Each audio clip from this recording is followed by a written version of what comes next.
Você está com sua Bíblia aí? Convido você a abri-la no Evangelho segundo João. E leio com você o que está escrito a partir do capítulo 21, do versículo 15. Evangelho de João, capítulo 21, verso 15. Esse é o barulho mais gostoso de se ouvir na igreja. Alguém já chamou isso de farfalhar. João 21, 15. Se você achou, diga amém. Depois de terem comido, diz o texto, perguntou Jesus a Simão Pedro: Simão, filho de João, amas-me mais do que esses outros? Ele respondeu: sim, Senhor, tu sabes que te amo. Ele lhe disse: apacenta os meus cordeiros. Tornou a perguntar-lhe pela segunda vez: Simão, filho de João, tu me amas? Ele lhe respondeu: sim, Senhor, tu sabes que te amo. Disse-lhe Jesus: pastoreia as minhas ovelhas. Verso 17, pela terceira vez, Jesus lhe perguntou: Simão, filho de João, tu me amas? Pedro entristeceu-se por ele ter dito pela terceira vez: tu me amas? E respondeu-lhe: Senhor, tu sabes todas as coisas, tu sabes que eu te amo. Jesus lhe disse: apacenta as minhas ovelhas. Jesus convida o seu mais famoso discípulo, o mais excêntrico talvez, o emblemático, e é possível que se nós parássemos e perguntássemos para qualquer pessoa no mundo se ele é capaz de citar o nome de um dos 12 discípulos, a probabilidade de a maior parte das pessoas responder Pedro é enorme. É sem dúvida o discípulo mais conhecido. Ele está em quase todas as histórias e algumas propositalmente Jesus o tira da história para que os outros pudessem falar alguma coisa, porque quando Pedro está presente ninguém fala, né? Você já percebeu isso? Pedro está lá. Se alguém vai pular na água, é Pedro. Se alguém vai andar nela, é Pedro. Se alguém vai fazer a pergunta sempre rápida, é Pedro. E Jesus chama Pedro para falar de uma outra coisa, que é o assunto mais falado da humanidade. Tenho seríssimas dúvidas se nós, como humanidade, nesses milênios de história, já falamos sobre algum assunto mais do que falamos de amor. Vamos fazer um teste. Tira o amor da literatura. O que sobra? Sobra pouca coisa. Algumas coisas ficaram famosíssimas na história e sobreviveram aos séculos exatamente por ter falado desse assunto predileto. Você pode não saber nada sobre literatura inglesa, mas se falar, e talvez nada sobre William Shakespeare, mas se falar sobre Romeu e Julieta, por que ficou tão conhecido? Porque é uma história de amor, e mais ainda, é um amor proibido, né? Em um momento da história que amor proibido era uma coisa entre rico e pobre, burguês e nobre.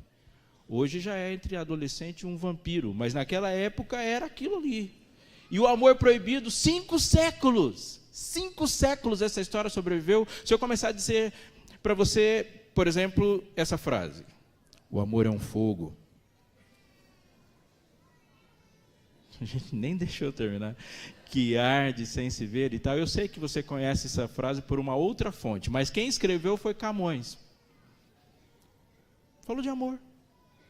Tira o amor da música. Vai sobrar aí um rap ou outro, mas o amor tira o amor da TV, tira o amor das séries. É difícil você vai assistir um filme que entre um carro capotando, uma explosão, uma outra, e aquela centena de tiros, tem uma história de amor no meio. Nós falamos de amor e muito, expressamos, pintamos, desenhamos, cantamos, compomos, mais do que qualquer outra coisa. Eu vou te fazer uma pergunta séria. Você crê que a profundidade, a dinâmica, a quantidade com que o amor é vivido pela humanidade está na mesma proporção com que ele é expresso e falado? Sim ou não? Sim ou não? Definitivamente não. Alguém tem alguma dúvida? Não. A gente fala muito mais de amor do que vive. Talvez a gente ouve muito mais de amor do que sente. E o amor na humanidade se tornou algo tão falado que, com o passar do tempo, ele tem sido ressignificado. Pessoas chamam de amor uma porção de coisas diferentes. Quero fazer um exercício nesse sábado de manhã com você, para a gente pensar em algumas razões pelas quais nós entramos em fácil confusão quando a gente fala de amor. E a primeira é que, creio eu, o amor não combina com a maneira como a humanidade se organizou para viver nesse tempo. Se alguém ligar para mim e me oferecer qualquer tipo de serviço, eu tenho uma pergunta que vou fazer. Uma pergunta que o pastor Justo fez aqui, ó. Se alguém me ligar e falar, você quer fazer assinatura de alguma coisa, seja lá o que for, eu vou fazer inevitavelmente uma pergunta. Quando eu não quiser mais, como que eu faço para sair fora dessa? Não é uma pergunta que nós fazemos? Nós vivemos na era da descartabilidade, da obsolescência, onde as coisas estão organizadas para não durar. Pense em tudo que você comprou em 2019. Qual é a quantidade de coisas das que você comprou em 2019 que ainda permanecem na sua casa?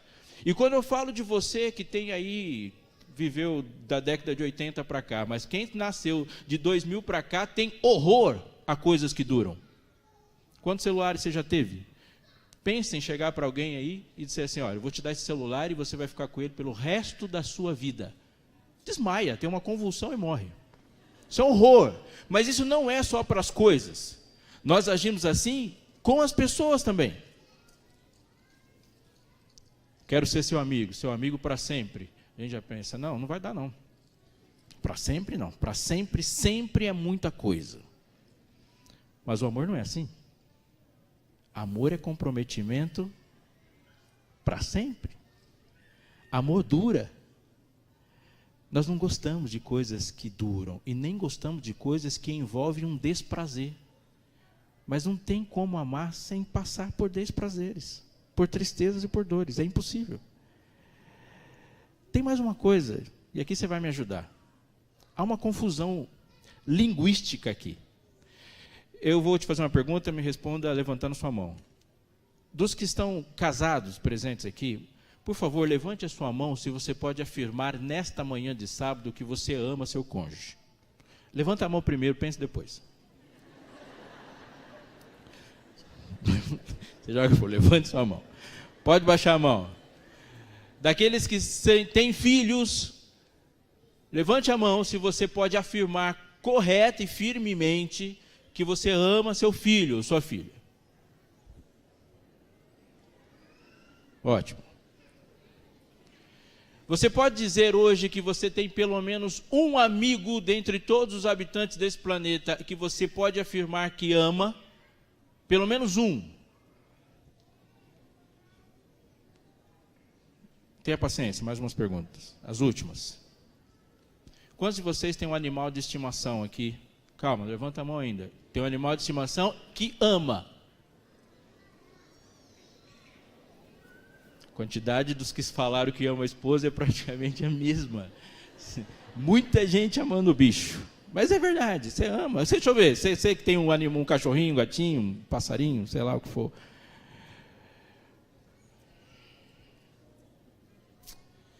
Quantos aqui tem uma sogra que você pode afirmar certamente que ama?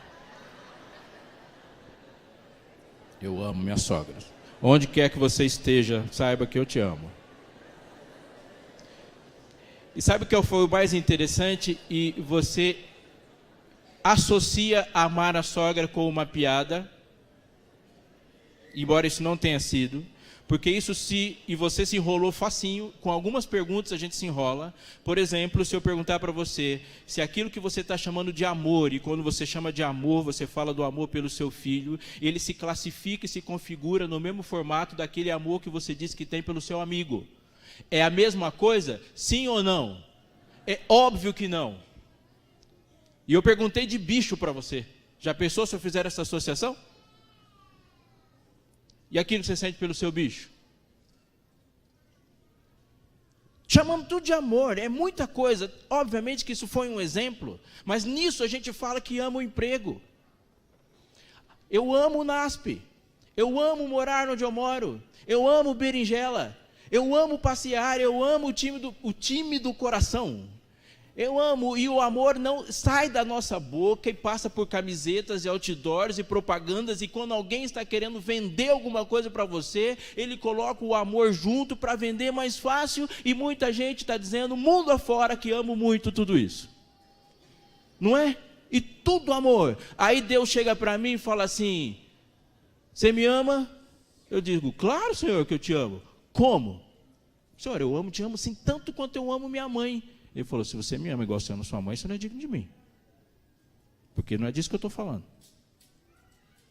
Não, eu amo como eu amo meu pai e minha mãe. Não. Se você não for capaz de deixar pai e mãe por minha causa, você já está fora. E não é disso que eu estou falando. Isso me obriga a olhar para Deus e fazer uma pergunta para Ele. Senhor, então o que o Senhor está querendo dizer com isso? Atente para o que eu vou te dizer. Você me ama? É a pergunta mais importante que um ser humano já pôde responder. Essa é a pergunta mais importante da sua vida. E se essa pergunta não está claramente feita e respondida na sua mente agora, eu tenho certeza absoluta que você também não conseguirá explicar o que você está fazendo aqui. E nem o antes, muito menos o depois, do ponto da redenção onde nós estamos. Alguém chega para Jesus e fala, Jesus, qual é a coisa mais importante que eu posso aprender da Bíblia? Ele disse, ame-me, ame ao próximo. Disso depende, Mateus 20, toda a lei e os profetas. Toda a lei e os profetas é a maneira de se dizer, disso depende a Bíblia toda. Tira o amor da Bíblia e desmonta tudo. Obviamente, o risco que eu corro é de cair no redemoinho das definições e redefinições e ressignificâncias da Bíblia e começar a falar com Cristo como eu falo com o meu patrão. Porque toda vez que isso aconteceu, ele colocou o pé no freio e fala, pode parar. Nós não estamos falando dos seus conceitos. Nós estamos falando dos meus. Isso faz com que eu volte para a Bíblia para algumas coisas. Primeira coisa que eu preciso dizer para você seriamente. Quando Deus fala de Bíblia, quando Deus fala de amor, Ele está falando de algo que vai te provocar muitos sentimentos. Vai. Mas Ele, em essência, não é. Você está me entendendo? Sim ou não? Vou explicar então.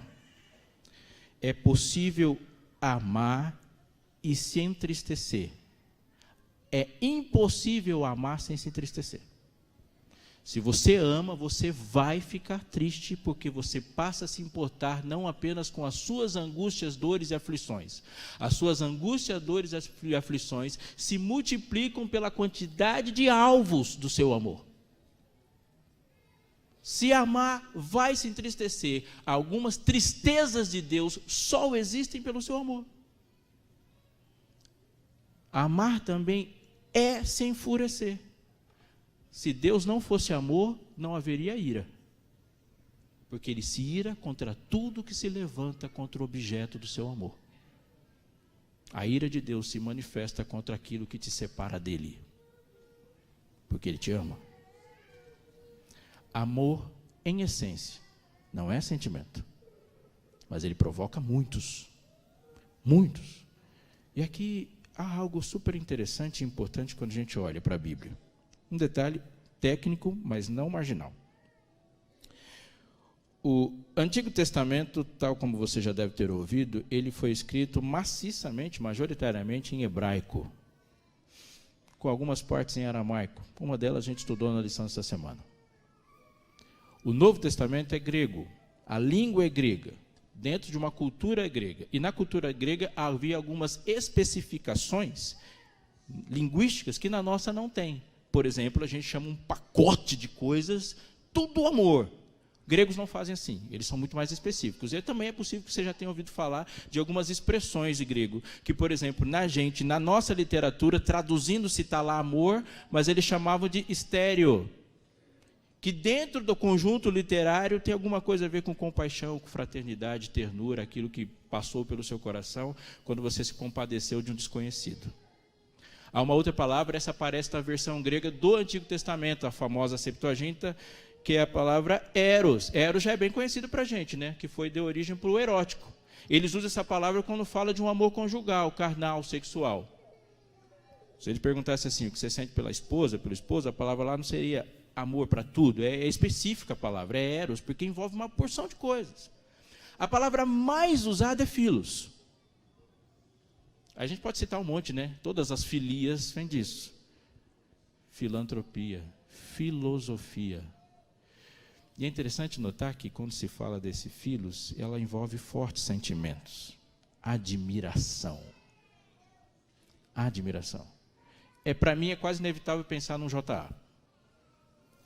Programação JA e do Ministério da Criança e Adolescente do Dia das Mães. Já está lembrando aí o que você viu? Então, as crianças aqui na frente. O playback está tocando uma música, as crianças estão cantando outra, e com cartolina na frente do rosto.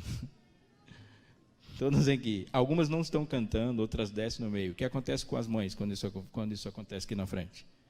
Elas choram, elas estão se derretem, está vendo uma aurora boreal misturado com um circo de Soleil. É um espetáculo que já viu da vida. Profunda admiração, sentimentos fortíssimos, sai pelos poros o mel do amor. Ali, é isso aí, isso é filos.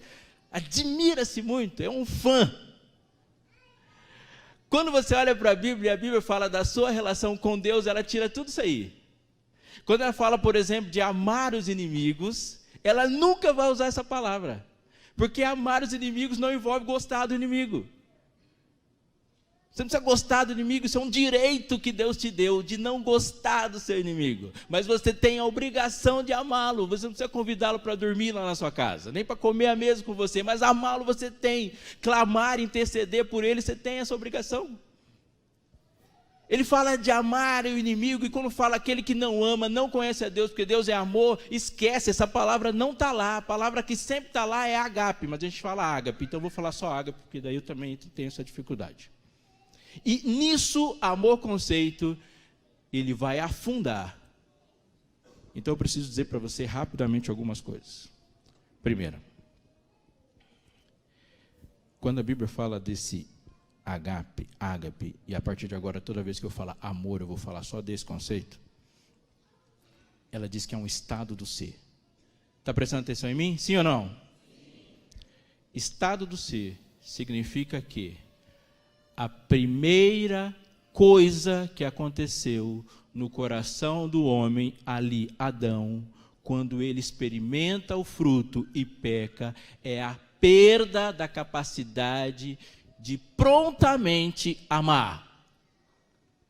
Ele deixa de amar imediatamente.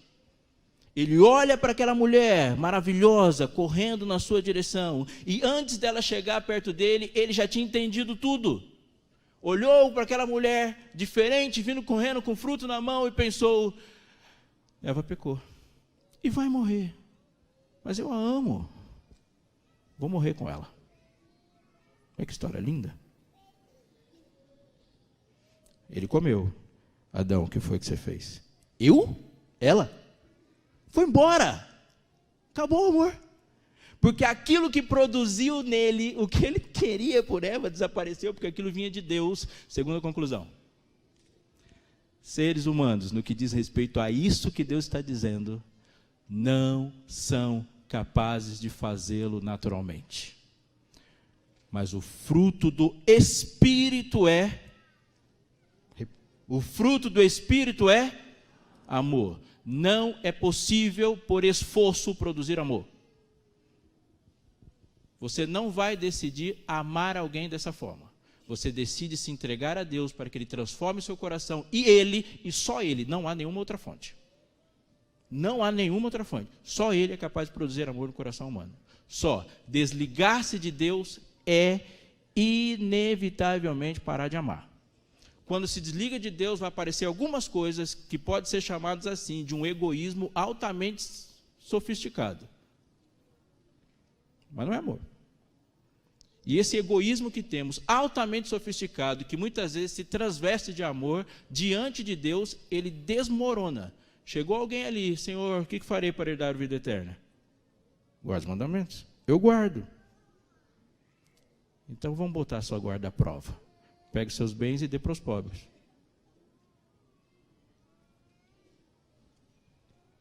Muita coisa, Senhor. Mas era disso que eu estava falando quando eu falei para você guardar os mandamentos. Porque mandamento é amar. Continua prestando atenção. Se você chegar para um anjo, se tivesse a oportunidade de chegar para um anjo do céu e disser para ele assim, ó, não matarás, não adulterarás, não furtarás. Eu estou imaginando ele levantando a sobrancelha, olhando para você e falando, o que é isso aí?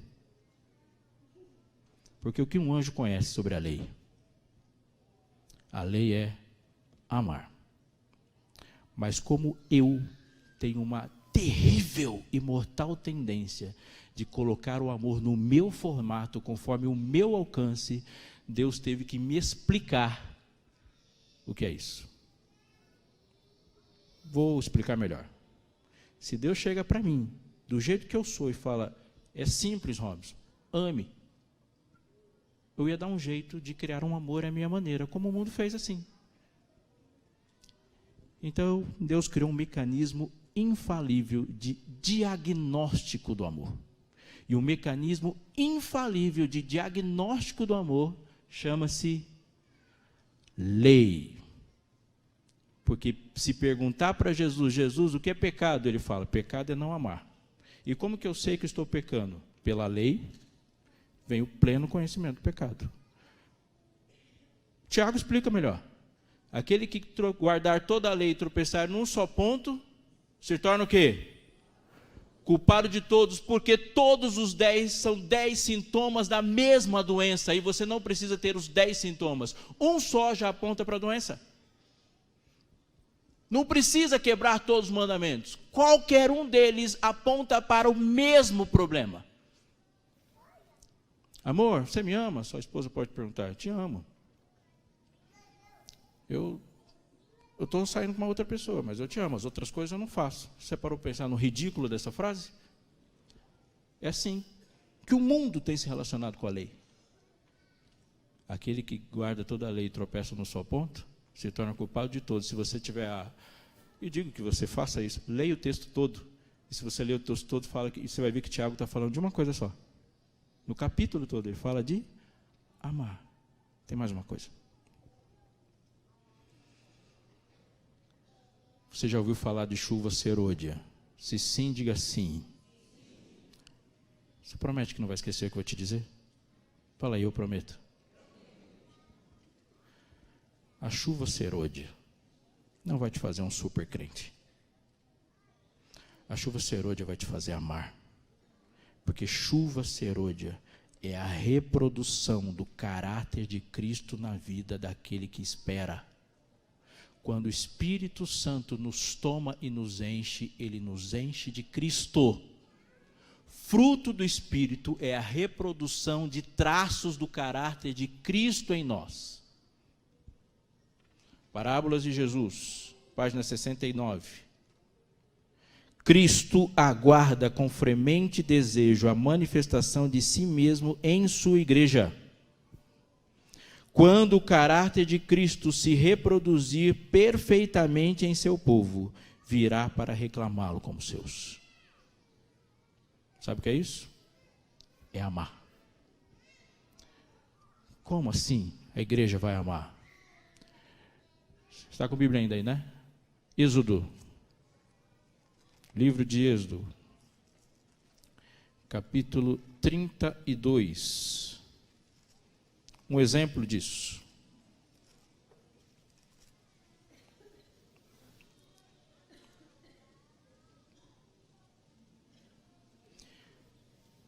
Verso 32. Êxodo 32, 32. Você achou? Diga achei.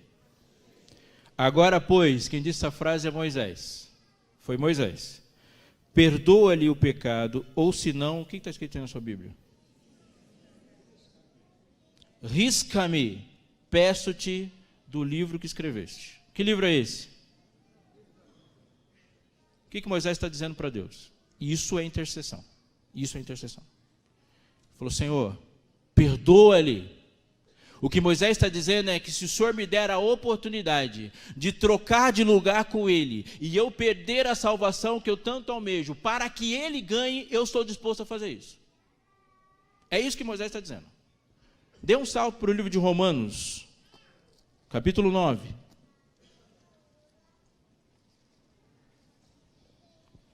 Verso 3.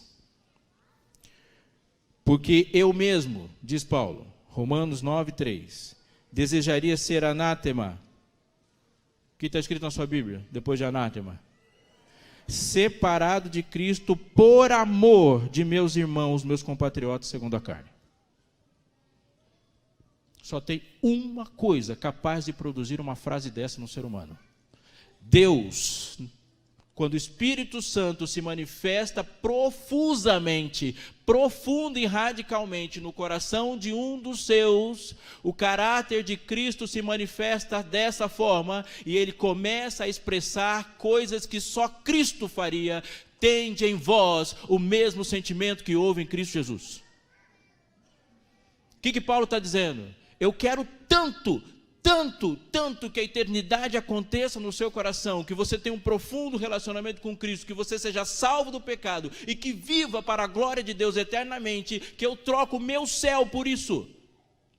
Mas muitas vezes esse egoísmo altamente sofisticado que chamamos de amor faz com que a gente diga para o mundo o inverso. Quer ir para o céu? Vá, se não for, fica aí que eu estou indo. Alguém cheio de Espírito nunca diria uma frase dessa.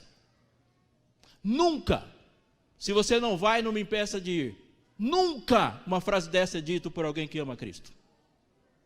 Essa é a frase que a chuva serôdia produz, porque se uma pessoa em qualquer lugar do mundo, em qualquer circunstância, ouvir você olhando para ela e dizendo assim, eu faço tudo o que for preciso para que você vá para a eternidade, mesmo que eu perca meu lugar, e essa pessoa olhar para você e dizer, não, eu não quero, ela mesmo no final do juízo vai olhar para todos e para o universo e dizer, eu tenho que estar aqui, perdido. Porque o que determina a salvação de todos os seres humanos não são as coisas que eles fizeram. Do lado de dentro da cidade santa, haverá pessoas que pecaram mais que você. E do lado de fora da cidade santa, haverá pessoas que pecaram menos que você. O que determina quem está dentro e quem está fora? Porque a graça de Deus se manifestou a todos os homens. Quem estará lá dentro, somente o estará. E não foi por causa dos seus pecados. Foi porque um dia Cristo manifestou diante dele esse amor, e eles se renderam para serem esmagados por esse amor. E quem estará do lado de fora? Só o estará, porque a eles foi manifestado este amor. E eles olharam para Jesus e disseram, não estou afim. Por isso estarão lá. E todos vão dizer, verdadeiros e justos são os teus caminhos. Permita-me me terminar dizendo para você algumas coisas.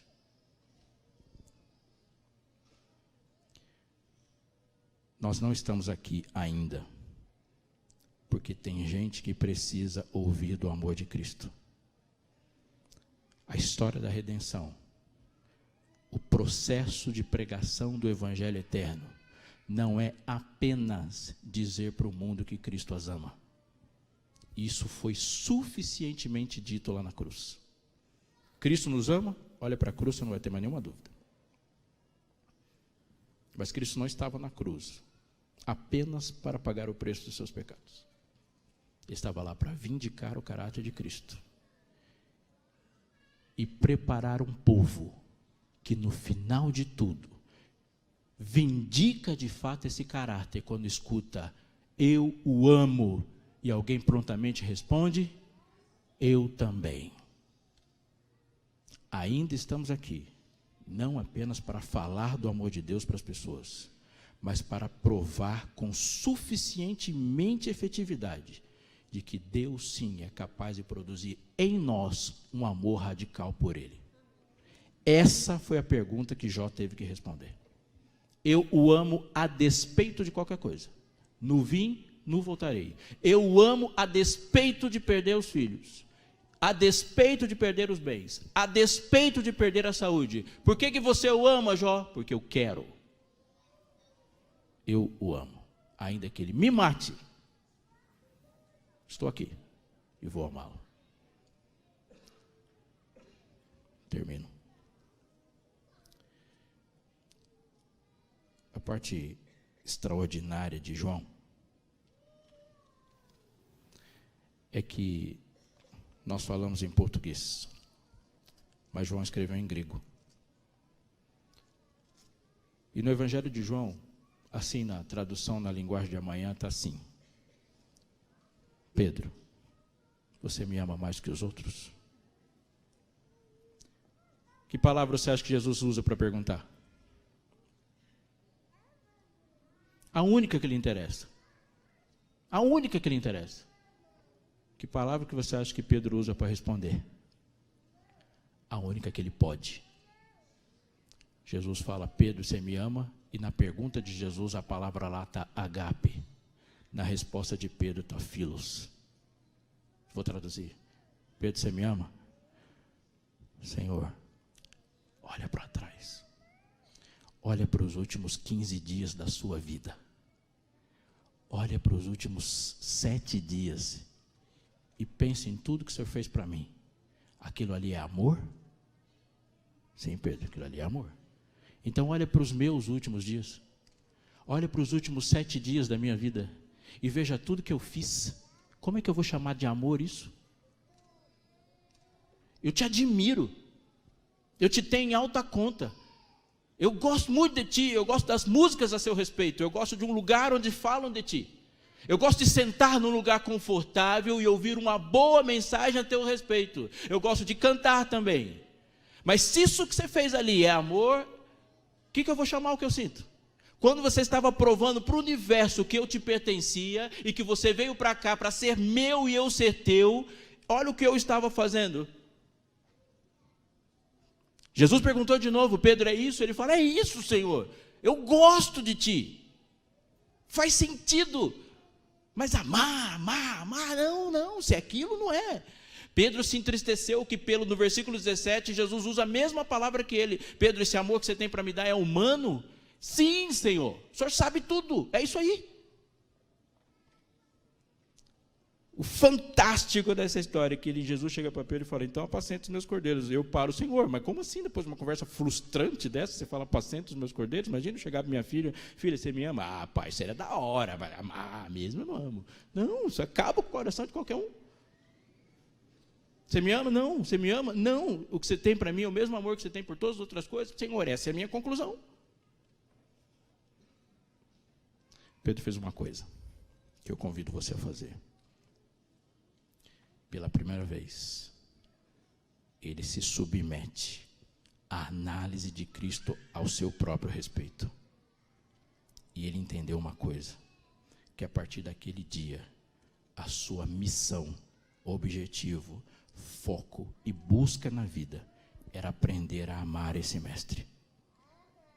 E Cristo disse para ele que ele aprenderia a fazer isso apacentando os seus cordeiros. Apacente os meus cordeiros.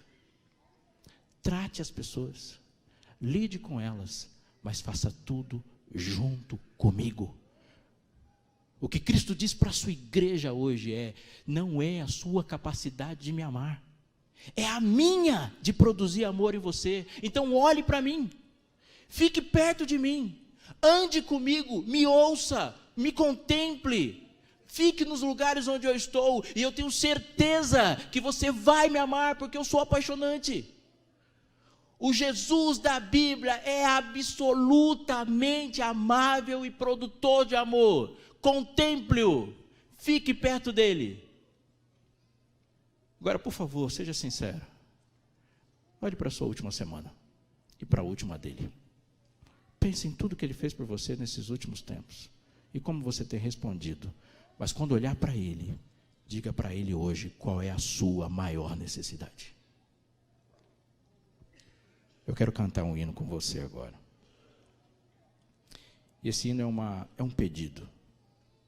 ousado conforme a vida de um filho de Deus. E o pedido de Deus a Deus é assim: bem junto a Cristo eu quero estar. E que nenhuma circunstância dessa existência nos encontre separados.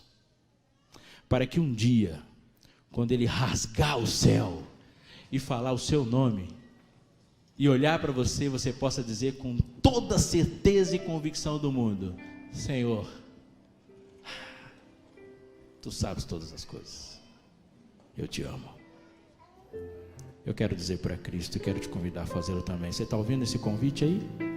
Esse convite é para você ficar em pé e dizer para Ele o que você deseja hoje.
Pai eterno, Pai de amor, nós o amamos porque o Senhor nos amou primeiro. Louvado seja o teu santo nome, Senhor, para todos sempre, pelas suas extraordinárias, maravilhosas manifestações de amor e constantes manifestações de amor. Aqui estamos, Senhor, em pé, como prova do teu amor. Temos a tua palavra nas mãos e abundantemente disposta a nós, como prova do teu amor. Pai, esse local foi construído, Senhor, enquanto houver alguém ouvindo de Cristo, com a Bíblia circulando nesse planeta, ninguém vai poder dizer que o Senhor não nos ama. Louvado seja o teu nome, Senhor, pelo teu infinito amor. O que pedimos a Ti, Senhor, de coração, nesta manhã, é que nos ajude a reconhecer as nossas incapacidades e debilidades, e reconhecer, Senhor, a Ti como fonte exclusiva de dons, o dom de amar, o fruto do Espírito que é amor, e que possamos, a partir desse reconhecimento, clamar constante e insistentemente a Ti, pedindo-Te que o Senhor nos encha deste amor, abundantemente assim, Senhor, para que ele transpareça em todas as nossas ações. Que teu povo neste lugar, Senhor, seja conhecido como um povo que ama, antes de ser conhecido por qualquer outra coisa. E que qualquer pessoa que em algum momento tenha contato conosco, Senhor, tenha sim, Senhor, contato com teu amor. E que seja de fato o alvo da nossa vida. Em cada canção cantada, ouvida, meditada, cada sermão ouvido, pregado, cada versículo bíblico, cada vez que cairmos ou levantarmos, cada experiência bem ou mal vivida, cada gota de suor ou lágrima que escorrer de nós, cada vez, Senhor, que alguém nos estender a mão ou estendemos a mão para alguém, cada passo, Senhor, da vida, cada instante seja um momento a mais para nos aprofundar no teu amor, para que naquele dia, Pai, quando de fato corrermos para o teu abraço e para a glória do teu nome, tivermos o privilégio de te encarar, que o universo saiba definitivamente para sempre, Senhor, o que o Senhor é capaz de fazer em corações pequenos como o nosso, e que todos saibam, ouvindo no Senhor: Senhor, Tu sabes todas as coisas, Tu sabes o que o Senhor é capaz de fazer em quem se submete a Ti. Senhor, queremos te dizer, daqui para a eternidade, te amamos, Senhor, em nome de Jesus, amém.